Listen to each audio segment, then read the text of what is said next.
வணக்கம். இப்போது நாம் பார்க்க போவது இங்கே நான் தான் கிங்கு படத்தின் திரை விமர்சனம். இங்கே நான் தான் கிங்கு படத்தில் சந்தானம், பிரேமாலயா, மனோபாலா, முனிஷ்காந்த், லொலுசபா மாறன், லொலுசபா சேஷு, தம்பிராமையா மற்றும் பலர் நடித்திருக்கிறார்கள். டி இமான் இசையமைத்திருக்கிறார். ஆனந்த நாராயணன் கதை, திரைக்கதை, வசனம் எழுதி இயக்கியிருக்கிறார். எப்போவுமே ஆண்களுக்கு சில லட்சியம் உண்டு.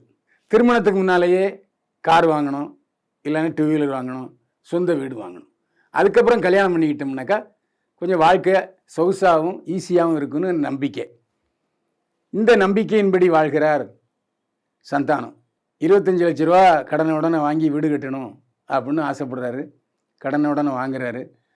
தனக்கு மணப்பெண்ணாக வருகிறவர் 25 லட்ச ரூபா கொடுக்கணும் வரதட்சணையா அப்படின்ட்டு சொல்கிறாரு.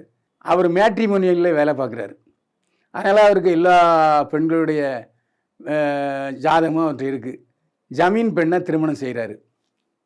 ஆகா, இன்னும் சந்தோஷமாக இருக்கலாம், கடன்லாம் அடைச்சிட்டு சந்தோஷமாக இருக்கலாம் நினைக்கிறாரு. ஆனால் ஏட்டச்சனி எப்படி சும்மா விடுமா? சோதனை வருது. அவருக்கு கடன் கொடுக்குறேன்னு சொன்னார்ல ஒரு மேனேஜர், அவர் சில பல காரணங்களால் சந்தானம் குடும்பத்தாரையிலேயே கொல்லப்படுகிறார். அப்புறம் எப்படி கடன் கிடைக்கும்? சோகத்தோடையும் அதிர்ச்சியோடையும் வீட்டுக்கு வர்றாரு சந்தானம். ஆனால் வீட்டில் அவருக்கு கடன் கொடுக்குறேங்கிற மேனேஜர் இருக்கார். அப்போ செத்தது யாருங்கிற குழப்பம்தான் சந்தானத்துக்கு. இந்த மர்மம் முடிச்ச அழுக்கிறதுக்கு போராடுறாரு சந்தானம். த்ரில் கதையில் ஒரு காமெடி, ஃபுல்லாக அவுட் அண்ட் அவுட் காமெடி தான். சந்தானமும் காமெடி பண்ணுறாரு, அவர் சுற்றி இருக்கிறவங்கெல்லாம் காமெடி. பாலசரவணன், முனிஷ்காந்த், தம்பிராமையா, சந்தானம் கோஷ்டி வரும்போதெல்லாம் சிரிப்பு சிரிப்பு. இன்டர்வல் வரைக்கும் நேரம் போனதே தெரியலை. வெளியில் அனல் அடிக்குது, வெப்பம், சரியான வெப்பம், அக்னி வச்சுட்டோம்.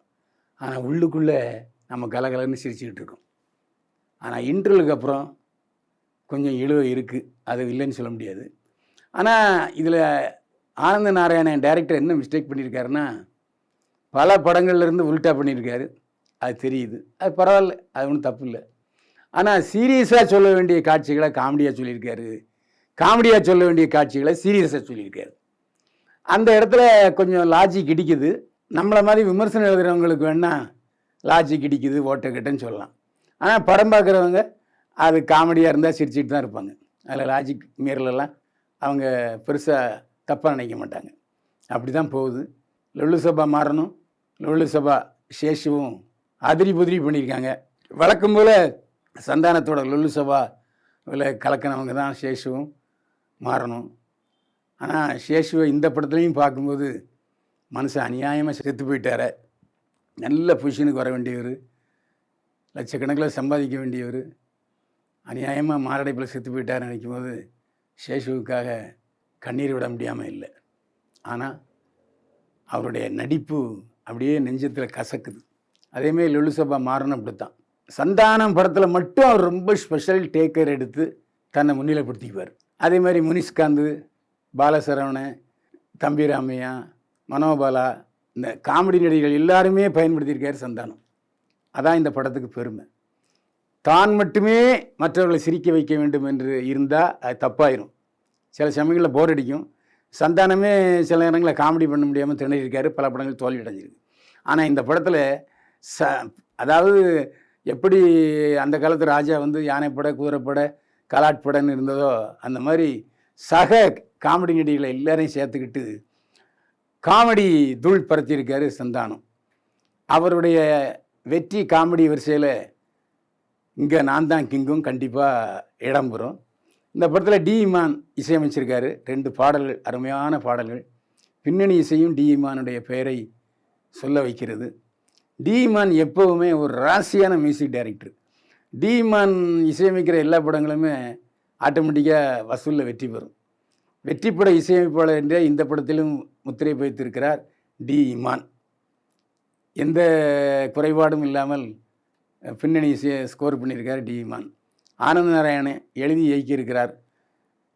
ஜனங்க உள்ளே வந்தாங்களா, கலகலன்னு சிரிச்சிட்டு போனாங்களா, இதுதான் அவருடைய குறிக்கோள். அந்த குறிக்கோளில் 100க்கு 100 மார்க் வாங்கியிருக்கிறார் ஆனந்த நாராயணன். இந்த மாதிரி படங்கள் வரும்போது ஜனங்களுக்கும் உற்சாகம் பிறக்கிறது. ஏன்னா சில படங்களை பார்த்தீங்கன்னா ஜாதியை சொல்லி அழுவாங்க, சில படத்தில் பார்த்தா அரசியலை சொல்லி அழுவாங்க, சில படத்தில் மர்டர் ஃபிலிம் சொல்லிட்டு நம்மளை சாவடிப்பாங்க. அங்கே திரையில் ஒரு 10-15 பேர் சாவாங்க, நம்மளையும் குத்தி குத்தி குத்தி குத்தின்னு ரணகலப்படுத்துவாங்க. அப்படி இல்லாமல் போனோம்மா, சிரிச்சம்மா, ஜாலியாக வீட்டுக்கு வந்தோம்மா அப்படிங்கிற மாதிரியான படங்களில் ஒன்று இங்கே நாங்கள் தான் கிங்கு. குடும்பத்தோடு பார்க்க வேண்டிய அட்டகாசமான நகைச்சுவை படம் இங்கே நாங்கள் தான் கிங்கு.